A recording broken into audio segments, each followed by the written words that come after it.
सारा प्रणाम।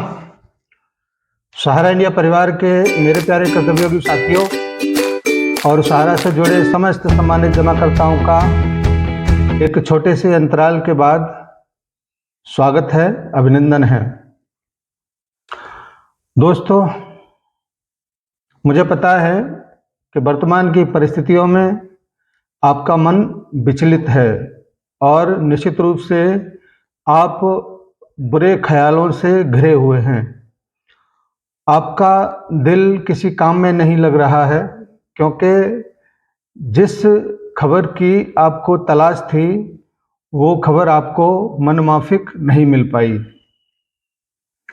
दोस्तों, शायद इसी को जीवन कहते हैं, क्योंकि इंसान के मुताबिक कभी वक्त कहाँ चलता है। वक्त तो अपने हिसाब से चलता है और इंसान का ये कर्तव्य बनता है कि उन परिस्थितियों में भी कुछ पॉजिटिव सोच के जीवन को आगे बढ़ाएं।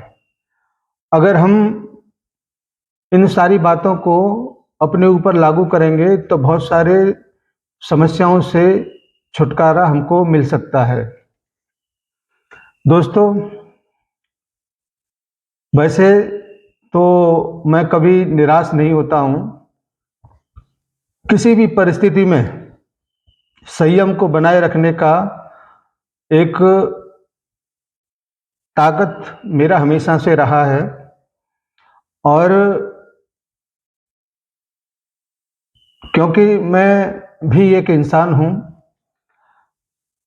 पिछले दिनों जिस प्रकार से उम्मीदों का ऊंचा पहाड़ हम लोगों ने बनाया, उस उम्मीदों पर परिस्थितियों ने पानी फेरा जरूर, लेकिन हमें उसमें से ही कुछ ऐसी पॉजिटिव बातों को जरूर सुनना चाहिए जो निश्चित रूप से आपके जीवन को आगे बढ़ाने के लिए एक ऊर्जा का काम करेगा।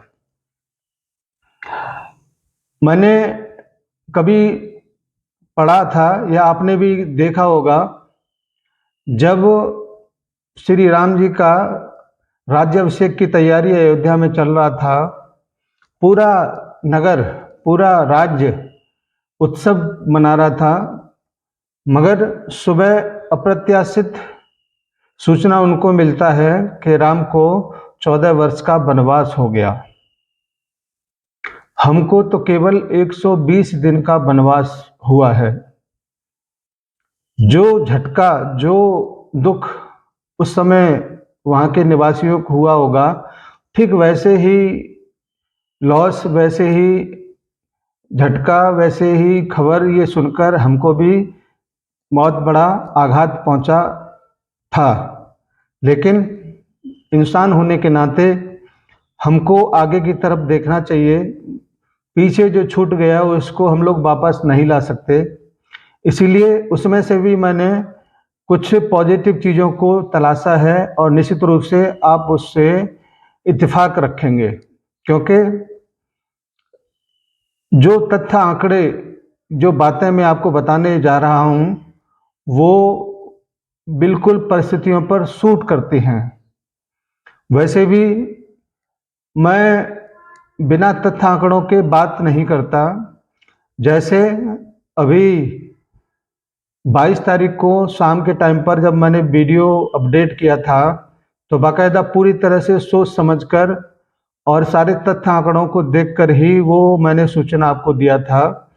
उस सूचना को देखकर, सुनकर बहुत सारे कार्यकर्ताओं का, बहुत वरिष्ठों का भी मेरे पास फ़ोन आया कि आपने थोड़ा जल्दी इसमें किया, क्योंकि 23 तारीख को सुनवाई 412 नंबर का है।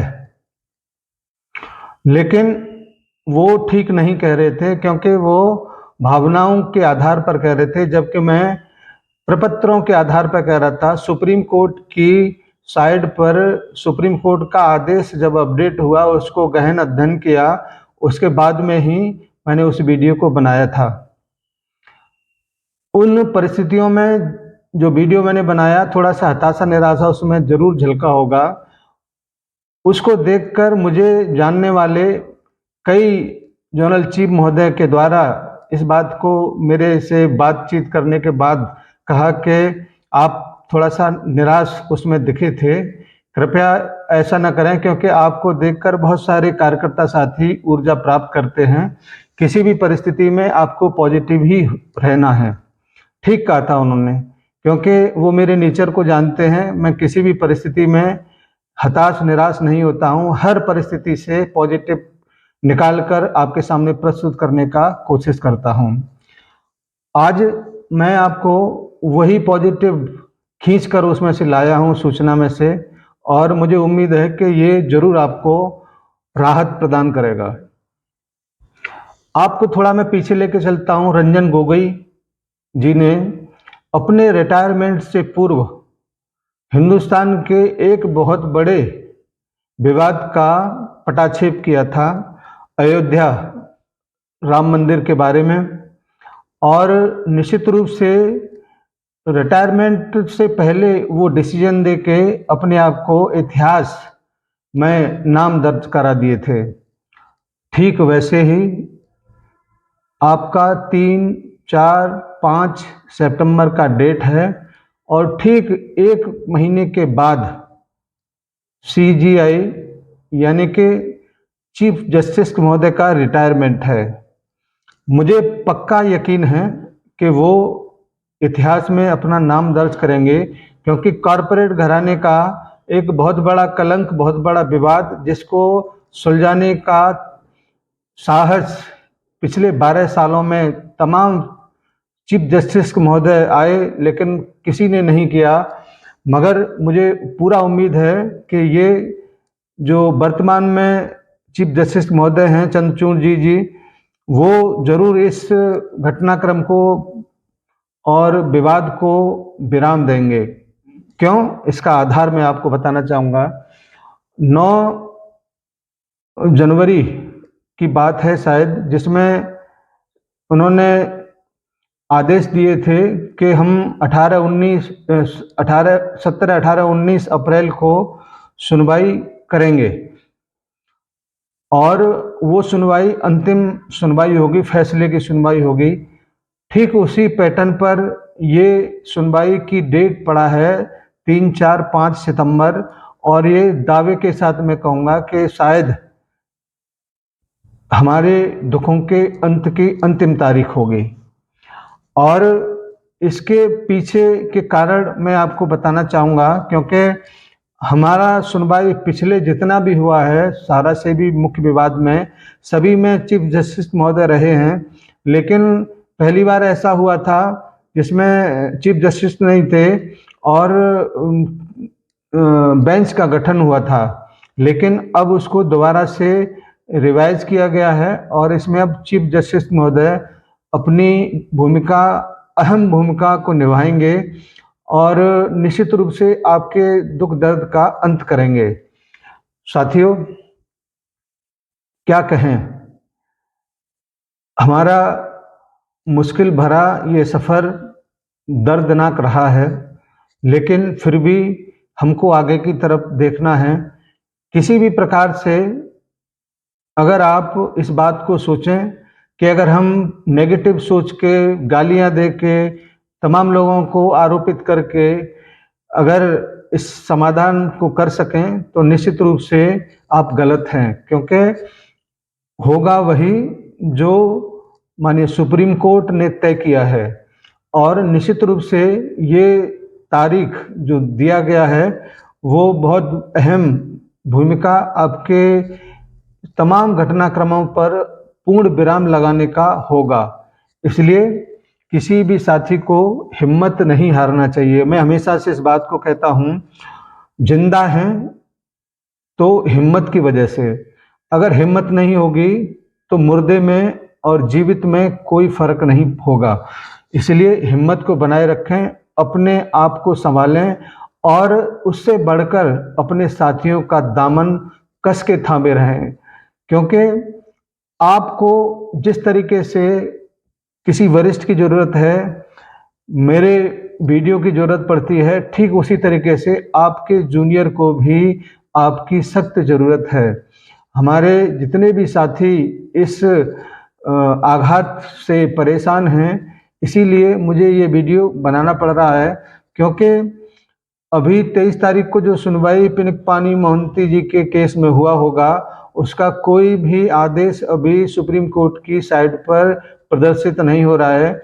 जैसे ही वहाँ पर प्रदर्शित होगा, मैं उसकी समीक्षा करके आपके समक्ष तमाम सारी चीज़ों को लेकर आऊँगा और किसी भी प्रकार के भ्रम भ्रांतियों पर विराम लगाऊंगा।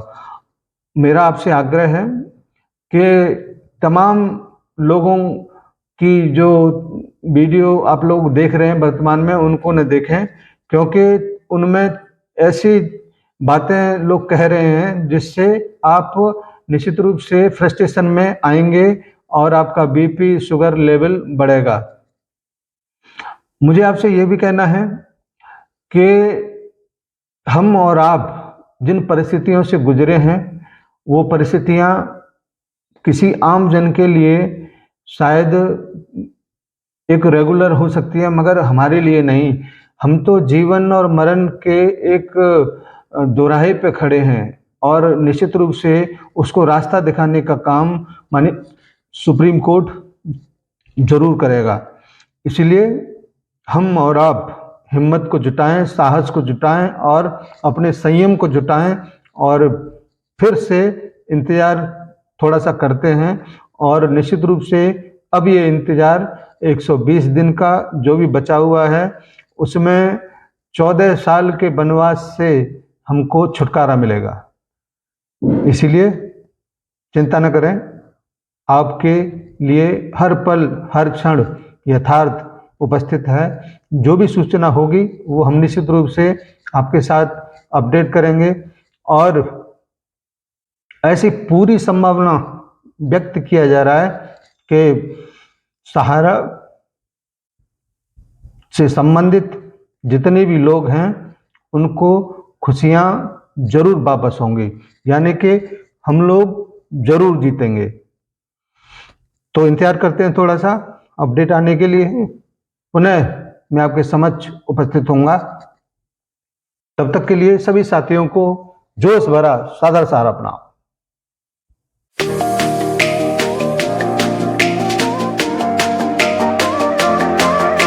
सहारा इंडिया परिवार, आत्मविश्वास की ताकत।